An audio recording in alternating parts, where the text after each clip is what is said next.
வணக்கம். நான் மாணவர்கள் கிட்ட நிறைய கேள்வி கேட்பேன். அதுல ஒரு முக்கியமான கேள்வி என்னன்னா, நீங்க அண்டர் கிராஜுவேஷன் முடிச்சுட்டு போஸ்ட் கிராஜுவேஷன் பண்ண போறீங்களா? இல்ல வேலைக்கு போறீங்களா? 75% மேல நான் கேட்ட மாணவர்கள் சொன்ன பதில், சார் நாங்க வேலைக்கு தான் போறோம். இதுக்கு நிறைய காரணங்கள் உண்டு. குடும்ப சூழ்நிலையா இருக்கலாம். அதே மாரி மாணவர்களுக்கு இப்போ வேலைக்கு போயிட்டே படிக்கிறதுக்கான வாய்ப்பு இருக்கு. ஸோ இந்த விஷயங்கள் எல்லாமே நெறைய மாணவர்கள் வேலைக்கு போக தான் விரும்புறாங்க. அப்போ நீங்க ஜாப் மார்க்கெட்டுக்கு என்டர் ஆகணும்னா, அதுக்கு சில ரெக்வயர்மென்ட்ஸ் எல்லாம் இருக்கு. நான் இந்த வீடியோல உங்களுக்கு 8 விஷயங்கள சொல்றேன். இத நான் ரெக்வயர்மென்ட்டா உங்க முன்னாடி வைக்கிறேன். இத நீங்க செஞ்சீங்கன்னா, நீங்க என்ன எதிர்பார்க்கிறீங்களோ அந்த வேலை கிடைக்கிறதுக்கான பாசிபிலிட்டி அதிகம். இதுல முதல் விஷயம் பார்த்தீங்கன்னா, உங்களே அகாடமிக் ஓரியன்டடா இருக்கும். அதாவது you have to embrace the learning.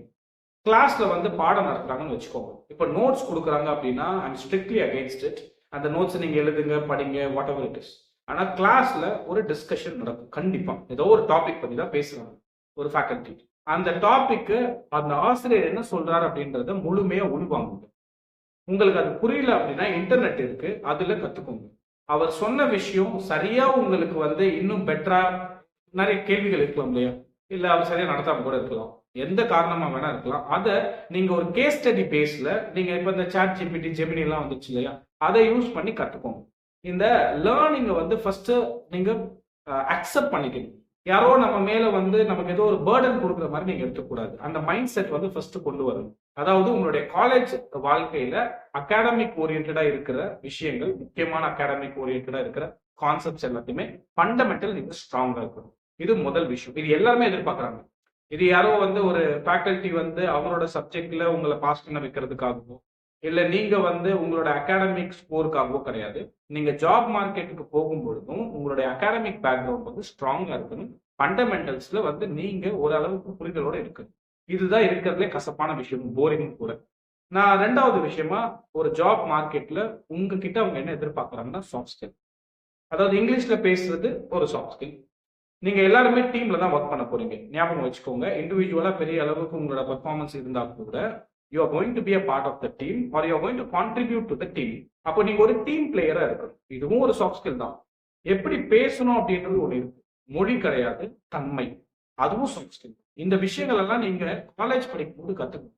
நீங்க காலேஜ் லைஃப் நிறைய மாணவர்கள் ஏதோ ஒரு part of a life and in fact school நம்ம ரொம்ப வருஷம் படிச்சோம். காலேஜ் என்ன மிஞ்சி போனா அடுத்து 3 வருஷம். அந்த காலேஜோட வாழ்க்கைய நான் ஸ்கூலுக்கு நிகரா சொல்லுவேன். இந்த 3 வருஷம். காரணம் காலேஜ்ல உங்களுக்கு நெறைய இண்டிபெண்டன்ஸ், அட்டானமஸ் குடுக்கப்படும்.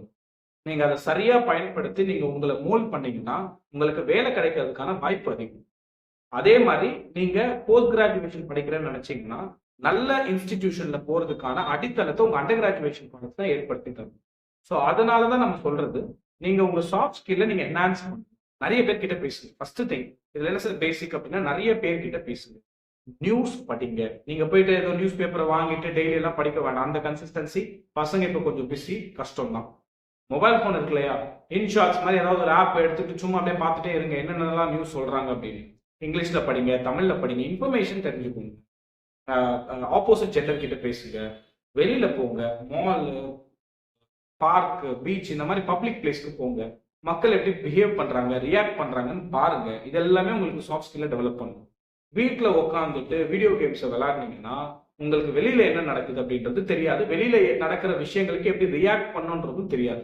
இந்த சாஃப்ட் ஸ்கில்ல நீங்க காலேஜ் வாழ்க்கையில கத்துக்கணும். நிறைய மாணவர்கள் உங்க ஃப்ரெண்ட்ஸா இருப்பாங்க இல்லையா? கூட்டிட்டு போங்க வெளியில எங்கேயாவது. இதெல்லாம் பண்ணீங்கன்னா சாஃப்ட் ஸ்கில் நல்லபடியாக வளரும். At the same time class பிஹேவியரும் நீங்க கொஞ்சம் பார்க்கணும். இது 2வது விஷயம். நீங்க ஜாபுக்கு போறீங்கன்னா இதெல்லாம் நீங்க உங்களே நீங்க மெருகேற்றிக்கணும். 3வது விஷயம் பார்த்தீங்கன்னா, டெக்னாலஜி சரியா யூஸ் பண்ண தெரியணும். அதாவது உங்கள சுத்தி உங்களுக்கு தேவையான சில டெக்னாலஜி எல்லாம் இருக்கும். உங்களுக்கு வீடியோ கேம்ஸ் நீங்க யூஸ் பண்றதா இருக்கட்டும், இல்ல ஏதாவது கேம்ஸ் இதெல்லாம் உங்களோட personal. I am talking about your field. அது ரிலேட்டடா இருக்கிற டெக்னாலஜி. இப்போ ஃபார் இன்ஸ்டன்ஸ் அது சாஃப்ட்வேரா கூட இருக்கலாம். இப்போ நீங்க அக்கவுண்ட் ஸ்டூடெண்ட்ஸ் அப்படின்னா, I would suggest you kindly have some good understanding about Tally and Excel basics, SAP இந்த மாதிரி நீங்க தெரிஞ்சிருக்கணும். அதே மாதிரி உங்க துறை சார்ந்து இருக்கிற டெக்னாலஜி ஓரியன்டட் விஷயத்துல ஒரு அளவுக்காவது உங்களுக்கு புரிதல் இருக்கணும். நீங்க அதை எந்த செமஸ்டர்ல வேணும்னாலுமே பண்ணுங்க. நான் ஒரு சஜஷன் வச்சிருக்கேன். பட் அந்த சஜஷன் எல்லாராலையுமே ஃபாலோ பண்ண முடியாது. ஏன்னா இப்ப நீங்க ஃபார் எக்ஸாம்பிள் நீங்க 3rd இயர் ஸ்டூடெண்ட். இப்போ உட்காந்து நீங்க டேலி படிக்கணும்னா கஷ்டம். ஸோ அப்போ அதுக்கு சில ஷார்ட்கட் பாருங்க. ஏன்னா அது ஃபர்ஸ்ட் செமஸ்டர்லேயே பண்ணியிருந்தா இல்லை ஃபர்ஸ்ட் இயரில் பண்ணியிருந்தா நல்லா இருந்திருக்கும். லேட் ஆயிடுச்சு, அதனால விட வேண்டாம். அதுக்கு சில ஷார்ட்கட்ஸ் இருக்கு. டேலி வந்து கிராஷ் கோர்ஸ் மாதிரி சில ஆன்லைன் சர்டிஃபிகேஷன் ப்ரோக்ராம்ஸ் இருக்கு, அது பண்ணுங்க. இந்த மாதிரி ஏதாவது உங்க துறை சார்ந்து இருக்கிற டெக்னாலஜி ஓரியன்டா சாஃப்ட்வேர் இருக்கிறத கத்துக்கோங்க. அப்பதான் நீங்க மார்க்கெட்ல என்டர் ஆகும்போது ஃபர்ஸ்ட் திங் மார்க்கெட்டுக்கு ஒரு ரெக்குவயர்மெண்ட் இருக்கு. அந்த ரெக்குவயர்மெண்ட் இருந்தாதான் உங்க ரெஸ்யூமே ஸ்க்ரூட்டனைஸ் ஆகிட்டு உள்ளேயே போகும். அப்போ அதுக்கு ஃபர்ஸ்ட் நீங்க அதுக்கு என்ன தேவையோ அதை செஞ்சிருக்கணும் இல்லையா? அந்த விஷயத்தை தான் நம்ம டெக்னாலஜின்னு சொல்லுவோம். ஸோ அதை வந்து நீங்க சரியா பார்த்துக்கணும். அண்ட் நாலாவது விஷயம் பார்த்தீங்கன்னா, இது கொஞ்சம் psychological oriented, growth mind set. அதாவது வந்து ஜென்ரலாக அவங்க சொல்லுவாங்க, நெகட்டிவா இருக்கிறவங்களோட நீங்க இருக்க வேண்டாம், பாசிட்டிவா இருக்கிறவங்களோட இருங்க. அந்த மாதிரி ஃபிலாசபி நான் வரல. ஏன்னா சில நேரத்தில் நானே சொல்லுவேன், நெகட்டிவா நிறைய இடத்துல நம்ம யோசிக்கணும். எங்கெல்லாம் வந்து தப்பு நடக்கும், எங்கெல்லாம் வந்து நம்ம தப்பா முடிவெடுக்கிறதுக்கான வாய்ப்பு இருக்கு. அதே மாதிரி நிறைய விஷயத்துடைய நெகட்டிவ் பார்ட்ல நம்ம வந்து அனலைஸ் பண்ணணும். இது இருக்கு. நம்ம சொல்ற இந்த growth மைண்ட் செட் என்னன்னா, நம்ம ஒரு விஷயத்த ட்ரை பண்றோம், அது கிடைக்கல, பரவாயில்ல, பார்த்துக்கலாம் அப்படின்ற மைண்ட் செட் இருக்கும். இப்போ ட்ரை பண்றோம், கிடைக்கல, இன்னொரு வாட்டி ட்ரை பண்ணலாம், அப்பயும் கிடைக்கல, இன்னொரு வாட்டி ட்ரை பண்ணி பார்ப்போம், கிடைச்சதுன்னா ஓகே, இல்லைன்னா அதுல என்ன பாடம் இருக்கோ அதை கத்துக்கிட்டு வெளியில போயிடுங்க. இதுதான் growth மைண்ட் செட். அதாவது ரொம்ப அதை பத்தி வந்து பேசிக்கிட்டு அதை பத்தியே யோசிச்சிங்க அப்படின்னா உங்களோட அடுத்த காரியத்துல உங்களோட பர்ஃபார்மன்ஸ் லேக் ஆகும். அப்போ அதை நீங்கள் என்ன பண்ணணும்னா அதை வந்து தள்ளி வைக்கிற அளவுக்கு growth மைண்ட் செட்டு இருக்கணும். இதெல்லாம் சொல்றது ஈஸி, சில காரியங்கள் எல்லாம் அவ்வளோ சீக்கிரமா போகாது. அதுக்கு தான் நிறைய சிச்சுவேஷனும் உங்கள் லைஃப்ல வந்து வர மாதிரி பார்த்துக்கோங்க. நீங்க எப்பயுமே ரூமை பூட்டிட்டு வீட்டுக்குள்ளேயே இருந்தீங்கன்னா நிறைய சிச்சுவேஷன் உங்களை கிராஸ் பண்ணி வராது.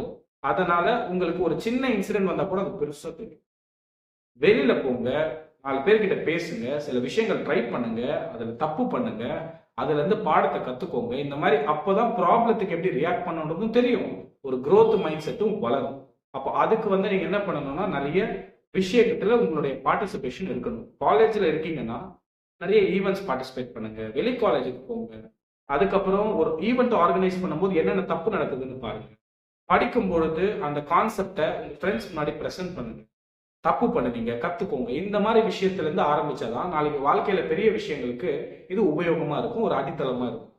அடுத்த விஷயமா நம்ம சொல்றது வந்து ப்ராப்ளம் சால்விங். ப்ராப்ளம் சால்விங் அப்படின்றது ஏதோ ஒரு பர்சனல் ப்ராப்ளம், அதை நீங்க சால்வ் பண்ணணும், அதுக்கு சைக்காலஜிஸ்ட் இருக்காங்க. இந்த problem solving even not your own problem, I'm talking about உங்க டிசிப்ளின் ஓரியன்டா. இப்போ ஃபார் எக்ஸாம்பிள் நீங்க எக்கனாமிக்ஸ் ஸ்டூடெண்ட், அப்போ மேக்ரோ எக்கனாமிக்ஸ்ல நிறைய ப்ராப்ளம்ஸ் இருக்கும். இல்லை நீங்க ஒரு லிட்ரேச்சர் ஸ்டூடெண்ட், இதுக்கு வந்து எனக்கு சரியா கிரிட்டிசைஸ் பண்ண தெரியல. அப்போ என்ன பண்ணணும்னா, அதாவது ஒரு ப்ராப்ளம் இருக்கு, அதை நீங்க சால்வ் பண்ணணும். இந்த ப்ராப்ளத்தை, அதாவது உங்க டிசிப்ளின், இப்போ இந்த ப்ராப்ளத்தை நீங்க சால்வ் பண்ணணும்னா நிறைய கேஸ் ஸ்டடிஸை நீங்க அனலைஸ் பண்ணணும். நிறைய எக்ஸ்பர்ட் கிட்ட உங்களுடைய கருத்துக்களை முன் வச்சு அவங்க கிட்ட இருந்து அவங்க என்ன சொல்றாங்கன்னு கேட்டு அனலைஸ் பண்ணணும். முக்கியமா டீச்சர்ஸ், முக்கியமா ப்ரொஃபசர்ஸ். பிகாஸ் நீங்க வந்து அடுத்து உங்களுடைய 3 வருஷம் 4 வருஷம் உங்க டீச்சரோட தான் நீங்க ஸ்பெண்ட் பண்ண போறீங்க.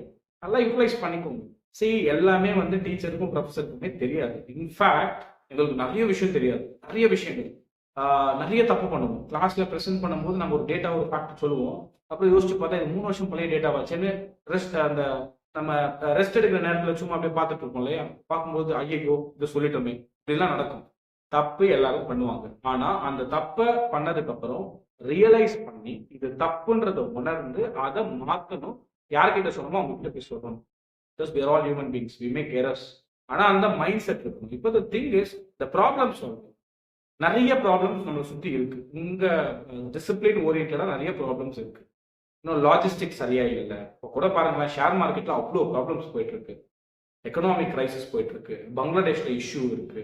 இந்தியாவில் பார்த்தீங்கன்னா இன்னும் கூட வந்து ஃபார்மிங் ப்ராடக்ட்ஸ்க்கு ஒரு இன்டர்மீடியட்ஸ் வந்து நிறைய பேர் இருக்காங்க.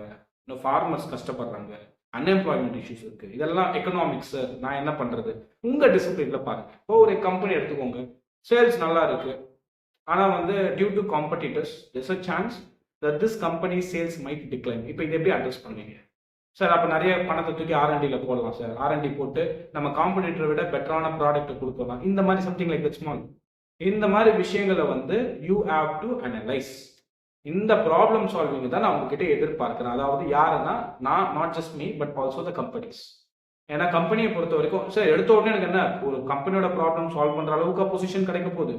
அந்த மைண்ட் செட்ல இருக்கிற அந்த ஸ்டூடெண்ட் வந்து அவங்களுக்கு வேணும். அந்த மைண்ட் செட்ல இருக்கிற நாளைய எம்ப்ளாயி அவங்களுக்கு வேணும். அந்த மைண்ட் செட் உங்ககிட்ட இருக்கா? அதை நீங்க தான் வந்து வளர்த்துக்கணும். அதுதான் காலேஜ் வந்து ஒரு பேஸ். கரெக்டாக யூஸ் பண்ணணும். நிறைய பேர் வந்து ஏதோ காலேஜ் அப்படின்னா ஏதோ டீச்சர் வருவாங்க, லெக்சர் எடுப்பாங்க, நோட்ஸ் எடுக்கணும், பாஸ் பண்ணணும், வெளியில போகணும். It's a base for your life. School அப்படின்றது காலேஜ் என்ட்ரு ஆகிறது வரைக்கும் தான். பட் காலேஜ் அப்படின்றது லைஃப்ல என்ட்ரு ஆகிறதுக்காக. ஸோ இதை நீங்கள் புரிஞ்சுக்கணும். ஏதோ காலேஜ் அப்படின்றது அனதர் அகாடமிக் போர்ட்ஃபோலியோ மாதிரி நீங்கள் நினைக்கக்கூடாது. College is for life, school is for college. School நல்ல மார்க் எடுத்தீங்கன்னா நல்ல காலேஜ் போகலாம், அதோட முடிஞ்சு போச்சு. ஆனால் காலேஜ் ஒழுங்காக இருந்தீங்கன்னா லைஃப் நல்லா இருக்கும். இது வந்து நிறைய பேர் சொல்றது கிடையாது, ஏதோ கிராண்ட் ஃபாதர் அட்வைஸ் மாதிரி இருக்கும் நான் சொல்றது. பட் ஆக்சுவலா தட்ஸ் அ ஃபேக்ட். இதை நீங்க உணர்ந்துக்கணும். அடுத்து பார்த்தீங்கன்னா உங்களுடைய ப்ரொஃபஷனல் நெட்வொர்க்கிங்.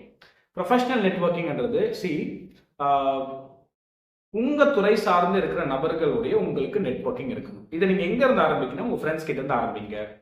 அதுக்கப்புறம் லிங்க்டின் கொஞ்சம் ப்ராமினென்ட்டான சோஷியல் மீடியா. ஸோ அதுல உங்களுடைய துறை சார்ந்து இருக்கிற நபர்களை ஃபாலோ பண்ணுங்க. துறை சார்ந்து இருக்கிற நபர்கள் லிங்க்டின் நேர்ல இதை தாண்டி நிறைய இடத்துல ஸ்கேட்டர் பண்ணி இருப்பாங்க. அவங்கள தேடுங்க. அதுக்கு தான் நம்ம சொல்றது, இந்த இன்டர்ன்ஷிப்லாம் பண்ணுங்க, கம்பெனிஸ்ல வந்து பார்ட் டைம் ஜாப்ஸ் ட்ரை பண்ணுங்க. இதெல்லாம் பண்ணும்போது உங்க நெட்வொர்க்கிங் வந்து பெருசாகும். நெட்வொர்க்கிங் அப்படின்றது காலேஜ் படிக்கிற வரைக்கும் அந்த பாடம் அந்த 3 வருஷம் வரைக்கும் உங்களுக்கு மேபி அதோட இம்பார்ட்டன்ஸ் தெரியாம இருக்கு. நாளைக்கு வேலைக்கு தேடணும், வேலைக்கு எங்கேயா போகணும் அப்படின்னும் போது அந்த நம்பர், அந்த நெட்வொர்க்கிங் வந்து நமக்கு இருக்கணும் எங்கேயாவது. ஸோ இதை வந்து நீங்க புரிஞ்சுக்கணும். ஸோ இந்த நெட்வொர்க்கிங் வந்து நீங்க வளர்த்துட்டே இருக்கணும். அதே மாதிரி உங்களோட ப்ரெசன்ஸும் நீங்க காட்டணும் சோஷியல் மீடியால. அப்பப்போ எப்பெல்லாம் தேவைப்படுதோ ஏதாவது ஒரு விஷயங்கள் நீங்க பண்றீங்கன்னா சோஷியல் மீடியால அதை காட்டுங்க. சும்மா போட்டோ எடுத்து போட்டு அதை போடுறத ஐ டோன்ட் என்கரேஜ். அஃப்கோர்ஸ் அது வந்து ஒரு ஃபன் பார்ட்டா இருக்கலாம். பட் மேஜரா வந்து நீங்க யார் அப்படின்றத சோஷியல் மீடியால நீங்க தெரியப்படுத்துங்க. சோஷியல் மீடியால நீங்க என்ன போடுறீங்களோ அது உங்களோட கேரக்டரா மற்றவர்களாக புரிஞ்சுக்கப்படும். அப்போ அதுல you have to be little careful and also you have to be cautious. Okay. And அடுத்தது பாத்தீங்கன்னா டைவர்ஸ் எக்ஸ்பீரியன்ஸ். இந்த விஷயம் வந்து நிறைய பேர் பண்றதே கிடையாது. என்னன்னா, இப்போ நீங்க வந்து ஒரு சைக்காலஜி ஸ்டூடெண்ட்னு வச்சுக்கோ. சைக்காலஜி ஸ்டூடெண்ட்ஸ் வந்து ஃபைனான்ஸ் ஸ்டூடெண்ட்ஸோட பேசுறது, ஃபைனான்ஸ் ஸ்டூடெண்ட்ஸ் வந்து ஒரு மார்க்கெட்டிங் எம்பிஏ படிக்கிற ஸ்டூடெண்ட்டோட பேசுறது, ஒரு மார்க்கெட்டிங் எம்பிஏ படிக்கிற ஒரு டாக்டர் கிட்ட பேசுறது, இது எல்லாமே வந்து என்னன்னா டிஃப்ரெண்ட் டிசிப்ளின்ஸ்குள்ள ஒரு கொலாபரேஷன் இருக்கணும். இதெல்லாம் வந்து இன்ஸ்டிடியூஷன்ல பண்ண முடியாது. They have lot of other problems. Students நீங்க என்ன பண்ணணும்னா, you should have a diverse background. சரி, உங்களுக்குன்னு ஒரு ஃப்ரெண்ட் சர்க்கிள் இருக்கும், you have some happy go friends, அதெல்லாமே fine. But along with it you should have some diverse contact. ஒரு பக்கம் நான் சொன்னது வந்து உங்க ப்ரொஃபஷனல் ரிலேட்டடா இருக்கு, உங்க ப்ரொஃபஷன் ரிலேட்டடா இருக்கிற நபர்களோட உங்களுக்கு கான்டாக்ட், உங்க நெட்வொர்க்கிங். இன்னொன்று என்னன்னா டைவர்ஸ் பேக்ரவுண்ட் இருக்கணும். ஏன்னா இப்போ ஆட்டோமேட்டட் ஏஐ சொல்றாங்க. இது உங்களுக்கு எப்படி தெரியும்? ஒரு கம்ப்யூட்டர் சயின்ஸ் ஸ்டூடெண்ட், அவங்களுக்கு அதை பத்தி நல்லா தெரியும், அவங்க கிட்ட டிஸ்கஷன் பண்ணுங்க. ஒரு ஃபைனான்ஸ் ஸ்டூடெண்ட் வந்து சைக்காலஜிஸ்டோட டிஸ்கஸ் பண்ணும்பொழுது பிஹேவியரல் ஃபைனான்ஸ்னு ஒரு டிசிப்ளின் உருவாகுது. ஒரு எக்கனாமிக் ஸ்டூடெண்ட்ஸ் வந்து ஒரு ஸ்டாட்டிஸ்டிக்ஸ் ஸ்டூடெண்ட்ஸோட பேசும்போது எக்கனாமெட்ரிக்ஸ்னு ஒரு டிசிப்ளின் வெளியில வருது. இதெல்லாம் எப்படி வரும்னா, when diverse backgrounded people come together and they have some conversation, it creates stuff. இதை வந்து நீங்க ரியலைஸ் பண்ணுங்க. இது வெரி பவர்ஃபுல் ஆக்சுவலா. ஏன்னா இப்ப இருக்கிற டேஸ்ல வந்து ஏதோ ஒரு ஸ்பெஷலைசேஷன் கிடையாது, நிறைய ஸ்பெஷலைசேஷன் ஒன்னா சேர்ந்து ஒரு புது ஸ்பெஷலைசேஷன், ஒரு ஃபியூஷன் மாதிரி வெளியில வருது. ஸோ அப்போ அதை வந்து நீங்க புரிஞ்சுக்கணும், அதோட இம்பார்ட்டன்ஸ் தெரிஞ்சுக்கணும். ஏன்னா நாளைக்கு நீங்க போற வேலை வந்து மோனோட்டனஸா இருக்க போறது இல்லை. It's going to be challenging, it's going to be different than what you have studied in the academic life. So அப்போ அதுக்கு வந்து ஒரு டைவர்ஸ் அண்டர்ஸ்டாண்டிங் உங்ககிட்ட இருக்கணும் அப்படின்றது தான் இந்த 7வது பாயிண்டா நான் முன்னாடி வைக்கிறேன். அண்ட் கடைசி விஷயம் பார்த்தீங்கன்னா, there something call industry trends. நாட்டில் என்ன நடக்குது, கம்பெனில என்ன நடக்குது, உங்க செக்டார்ல என்ன நடக்குது, இதை நீங்க தெரிஞ்சுக்கணும். எப்படி சார் தெரிஞ்சுக்கலாம்? நான் ஒரு ஸ்டூடெண்ட், எனக்கு யாருமே தெரியாது. இன்ஃபேக்ட் எங்களுக்கும் பெருசா தெரியாது. இப்போ நாங்க என்ன இண்டஸ்ட்ரி எக்ஸ்பர்ட்ஸோட டெய்லி பேசிட்டு இருக்கோம், புக்கு தானே பார்த்துட்டு இருக்கோம் ப்ரொஃபஸர். இப்போ எங்க கிட்ட தான் நீங்க கத்துக்கிறீங்க. இப்போ நாங்க எங்களுக்கு என்ன தெரியுமோ, என்ன படிச்சோமோ அதை தான் சொல்ல முடியும். இல்லைன்னா ஏதாவது வீடியோஸ் பார்த்து இண்டஸ்ட்ரி எக்ஸ்பர்ட்ஸ் இப்படி சொல்றாங்க, அப்படி பேசுறாங்கன்னு சொல்லி உங்ககிட்ட சொல்ல முடியும், வீடியோ லிங்க ஷேர் பண்ண முடியும். இப்போ இண்டஸ்ட்ரி எக்ஸ்பர்ட்ஸை பத்தி நம்ம எப்படி தெரிஞ்சுக்கிறது? ஒரு காலேஜ்ல வந்து ஏதாவது இந்த ஒர்க் ஷாப், செமினார் இதெல்லாம் கண்டக்ட் பண்ணுவாங்க. ஒரு செமஸ்டருக்கு 1-2 இருக்கும். அதுல எல்லாருமே பாத்தீங்கன்னா இப்போ அன்பார்ச்சுனேட்லி பெரிய அளவுக்கு இண்டஸ்ட்ரி எக்ஸ்பர்ட்ஸ் வரது கிடையாது. ஏன்னா இதுல என்ன ப்ராப்ளம்னா, இண்டஸ்ட்ரி எக்ஸ்பர்ட்ஸ்க்கு பெரிய அளவுக்கு வந்து எக்ஸ்பிரஸ் பண்ணவே தெரியாது. அவங்க வந்து அவங்களுடைய பேச்சு வந்து போய் சரியா சேருதா? ஏன்னா அவங்க they are doers, they are not talkers, they don't talk much. அவங்களுக்கு வந்து செய்ய தெரியும், ஆனா அந்த செஞ்சதை பெரிய அளவுக்கு வந்து ப்ரமோட் பண்ணவோ இல்ல அதை பத்தி பேசுறதும் வந்து நிறைய பேர் லேக் ஆகும். அப்படி பேசுறவங்களும் இருக்காங்க கோர்ஸ். இந்த பாயிண்ட் என்னன்னா, இந்த மாதிரி ஏதாவது ஒர்க் ஷாப் செமினார் நடக்கும்போது ஏதாவது இண்டஸ்ட்ரி எக்ஸ்பர்ட்ஸ் வந்தாங்கன்னா தயவு செய்து ஒரு செஷனை அவர் என்ன பேசுறாரோ அதை நல்லா கேட்டுட்டு அவர்கிட்ட ஒரு அரை மணி நேரம் Q&A கேளுங்க. கொஸ்டின் அண்ட் ஆன்சர்ஸ் செஷன் வச்சுக்கோங்க. டீச்சர் கிட்ட ரெக்வஸ்ட் பண்ணி சொல்லுங்க, இந்த மாதிரி எனக்கு ஒரு அரை மணி நேரம் QA வேணும். அவர்கிட்ட என்ன ப்ராக்டிக்கல் கொஸ்டின்ஸ் கேட்க முடியுமோ தயவு செய்து கேளுங்க. ஏன்னா மார்க்கெட்ல என்ன நடக்குது அப்படின்றத இண்டஸ்ட்ரி எக்ஸ்பர்ட்ஸால மட்டும்தான் சொல்ல முடியும், அகாடமிஷியன்ஸால சொல்ல முடியாது. நீங்க அகாடமிஷியன் சொல்றதை நம்பிட்டு அப்புறம் நீங்க இண்டஸ்ட்ரிக்கு போகும்போது தான் தெரியும் சார் சொன்னது வேற, மேம் சொன்னது வேற, ஆனா நடைமுறையில் நடக்கிறது வேற. இதெல்லாம் எப்படி தெரிஞ்சுக்கலாம்னா, you have to speak with industry experts. நீங்க வந்து ஏதாவது ஒரு இண்டஸ்ட்ரியில பார்ட் டைம் ஒர்க் பண்றீங்க, இல்ல ஒரு கம்பெனில வந்து பார்ட் டைம் ஒர்க்கா இருக்கும்பொழுது speak with some of the higher officials. You will get an opportunity, you will definitely get an opportunity. நீங்க வந்து அதுக்கேற்ற முயற்சி எடுத்தீங்கன்னா அதுக்கான வாய்ப்புகள் உங்களுக்கு அமைச்சு தரப்படும். அதை நீங்க கரெக்டா உபயோகப்படுத்தணும். ஸோ இதெல்லாமே தான் நம்ம இந்த ஜாபுக்கான ரெக்குவயர்மெண்ட்ஸை முன்னாடி நான் வைக்கிறேன். See, it's going to be challenge, but have that mindset. என்ன மைண்ட் செட் அப்படின்னா, ஒரு ப்ராப்ளம்னா அதை சால்வ் பண்ணலாம், சால்வ் பண்ற அளவுக்கு எனக்கு கேப்பபிலிட்டி இருக்கு, நான் இப்ப இருக்கிறத விட வாழ்க்கையில அடுத்த கட்டத்துக்கு போவேன், அந்த மைண்ட் செட் இருக்கணும். அந்த மைண்ட் செட் இருக்கிறவங்க தான் நிறைய சம்பாதிப்பாங்க. நிறைய சம்பாதிச்சோம் அப்படின்னா நம்ம வாழ்க்கையுடைய தன்மை மாறும். நாளைக்கு நம்ம வேற யாரை பார்த்துக்கிறோமோ இல்லையோ, நமக்குன்னு ஒரு மனைவியோ நமக்குன்னு ஒரு புருஷனோ ஒரு ஹஸ்பண்டோ வரும்பொழுது அவங்கள நம்ம பார்த்துக்கணும். குழந்தை வரும், குழந்தை உங்களை நம்பி வருது, ஸோ அந்த குழந்தைய பார்த்துக்கணும். இது எல்லாத்துக்குமே மிக முக்கியமானது நம்ம பேக்ரவுண்ட்ல நம்ம வச்சுருக்கோம். நீங்க எப்படி இருக்கீங்கன்றது முக்கியம் கிடையாது. ஸ்கூல் டேஸ்ல வாழத்தனமா இருந்துட்டு சரியா அமக்கலம் பண்ணிட்டு சரியா படிக்காம டசன்ட் மேட்டர். இப்போ என்ன பண்றீங்கன்றதா மேட்டர். சும்மா பாஸ்ட் எல்லாம் கலரக்கூடாது, அதெல்லாம் விட்டுடணும். இன்னைக்கு நான் என்ன பண்றேன், இன்னைக்கு I am not work, that matters. அந்த மைண்ட் செட் வந்து இருக்கணும். நிறைய கிரிட்டிசிசம் வந்து வரும், நிறைய பேர் உங்களை திட்டுவாங்க, இதெல்லாம் வந்து இந்த காதுல வாங்கி இந்த காதுல விட்டுருணும். எது மேட்டர், எது தேவையோ அது மட்டும் உள்ள வச்சுக்கணும். எதெல்லாம் வந்து உங்களுக்கு சந்தோஷம் தருதோ, எதெல்லாம் வந்து உங்க வாழ்க்கையை அடுத்த கட்டத்துக்கு கொண்டு போதோ அதை மட்டும் செய்யணும்.